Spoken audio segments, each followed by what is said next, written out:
back to my channel, Learn with Teacher Van. Before anything else, let's just have a recall on what we had last time. Now, we had verbs, right? When we say verbs, these are the words that are used to describe an action, occurrence, or state. And as an example, we had action verbs. These tell what the subject does in a sentence. And we can actually classify them into two. We have physical action verbs that we are actually performing physically because we are using our body. The action is visible. On the other hand, we have mental action verbs. We do the action, we are performing the action, but the process is invisible since we are only using our mind. Now, let's proceed talking about different tenses of the verb. When we say tense of a verb, we are referring to the form of the verb that indicates the time of the action. The verbs in a sentence usually change in form depending on the number of nouns being talked about in the sentence. And that will actually fall to subject-verb agreement, wherein the subject to be used must agree with the given subject. But for now, let's just delve into the different tenses of the verb. And let's start with simple tenses. And to start with, let's talk about simple present.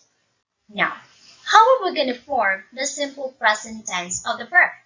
Now, for singular subjects that are requiring singular verbs, we have to add s to most verbs. Let's say, for example, we have the base form clean, then just add s after the verb. From clean to cleanse, as well as smell to smells, and dance to dances. Remember, we are using the singular verbs if we have the singular subject in the sentence. But if we have the plural subjects in the sentence, of course, we need to use the plural verbs as well.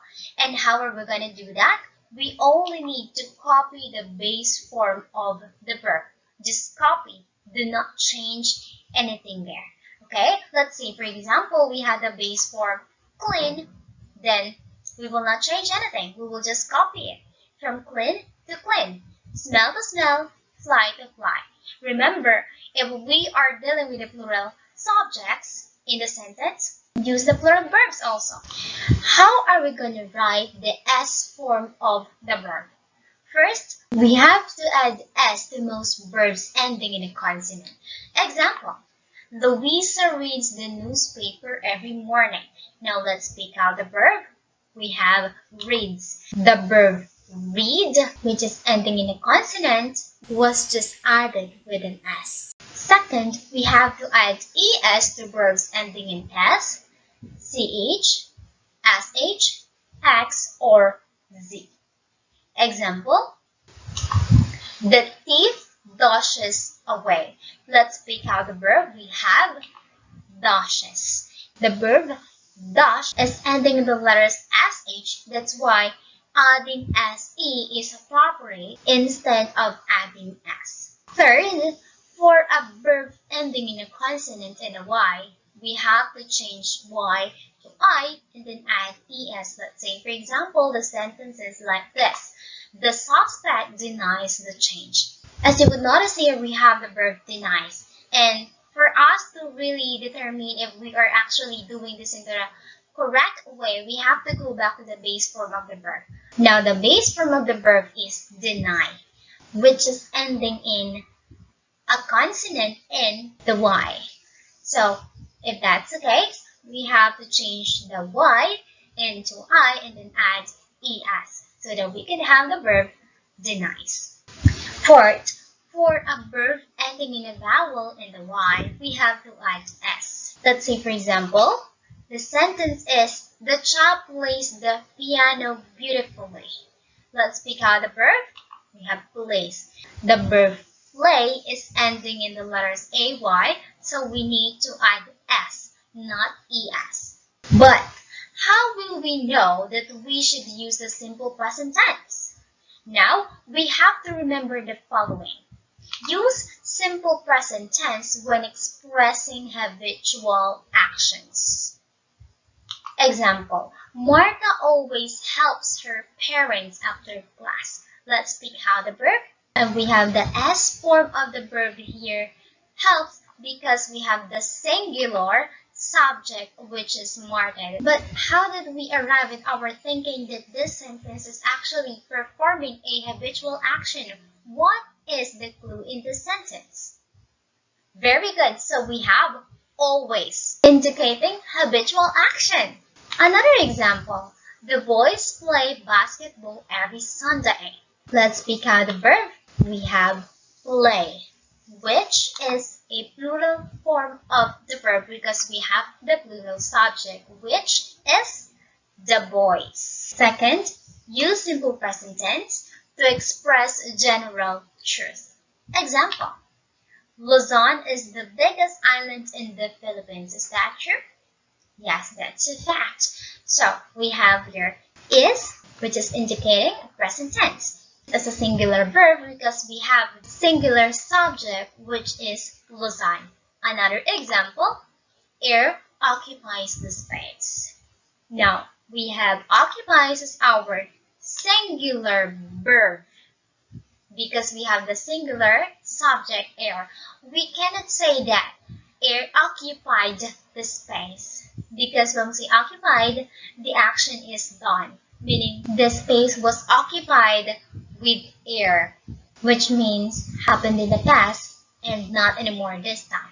Now, let's proceed with a simple past tense. When we say simple past tense, we are talking about the events that were completed in the past.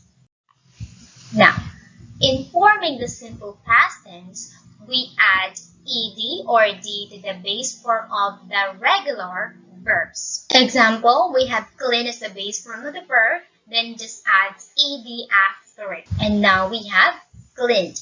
Next word we have here, which is in the base form of the verb, and then just add d so that we could have hurt. Okay, remember in this verb we are not adding ed. But when the base form of the verb ends in a consonant and a y, we have to change y to I and then add ed, just like what we had in the simple present tense earlier. Now, let's have the example. We have dry, which is ending in a consonant R plus the y. So we'll have dried. And as well as try, which is ending in a consonant and a y, then we'll have tried. However, when the base form of the verb ends in a vowel and a y, we have to add ed. No changing of y to I, just add ed. Example, play, which is ending in a and y, just add ed so that we could have played. As well as spray, to have it as sprayed. Remember that simple past tense is used with definite time expressions. Now, if you are using yesterday, last month, in 2019, a few days ago, last Friday, etc., if you are using those definite time expressions, then you are definitely using simple past tense in your statements. But of course, besides from regular verbs, we also have irregular verbs. And yes, adding d or ed are only for regular verbs because irregular verbs change their spelling in their past tense. Example, the base form of the verb live, and as its past tense, we have flew.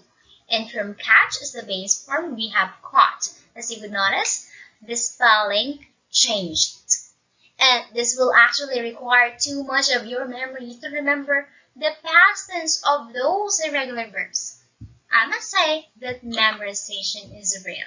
Now, let's have simple future. And to talk about this, we are pertaining to the events that will happen in the future. How are we going to form the simple future tense? We have the will plus the base form of the verb, as well as using shall plus the base form of the verb. Example, we have the base form of the verb buy, then just add will to make it will buy. or you could actually use shall by as well. And we have here ate. Ate is actually in the past tense of the verb, so we have to go back to the base form of it, which is eat. To make it in the simple future tense, we have to add shall or will. Will it or shall it? But how will we know if we are using will or shall correctly? Now, will is the most neutral and most commonly used form. Example, the children will leave the party at 5 p.m. Let's speak out the verb in simple future tense. We have a will live. When will the children leave the party? At 5 p.m. As you can notice, we have here the indication when an action will happen in the future, which is at 5 p.m. Second, let's see, the sentence is like this. We will leave tomorrow with or without you. This sentence means that you are having this intention that you're gonna leave with or without him or her. Now, let's pick out the verb in the simple future tense in the sentence. We have will live. But when are we going to live? Tomorrow. Tomorrow is the indication when the action will happen. Another, you will never leave the house without permission. The sentence means that you're not going anywhere. You're not living unless you are permitted to. And that's your obligation. We have here the word never, which means you're not doing it. You're not living. Now, let's speak out the verb. We have will never live. Now, let's talk about shall. Let's say the sentence is, I shall study. The sentence implies that an action will be done in the future. Or we could say that I shall study tonight or I shall study tomorrow. Second, if we have the pronoun you in the sentence, or if we are using you plus the shall in our sentence, we are implying obligation of the person we are talking with. Example, you shall study this Saturday because your test is on Monday. The sentence means that it is your obligation to study this Saturday because of your incoming exam on Monday. Or if you're not going to do it, you will probably fail the exam. So we're done talking about the simple tenses of the verb. Remember that we have 3 simple tenses: simple present, simple past, and simple future. Now, if you have any confusion about the lesson, you may go back to the portion of the video. Otherwise, go to the LMS and answer the given worksheet. Good luck, and I'll see you next time. Bye-bye!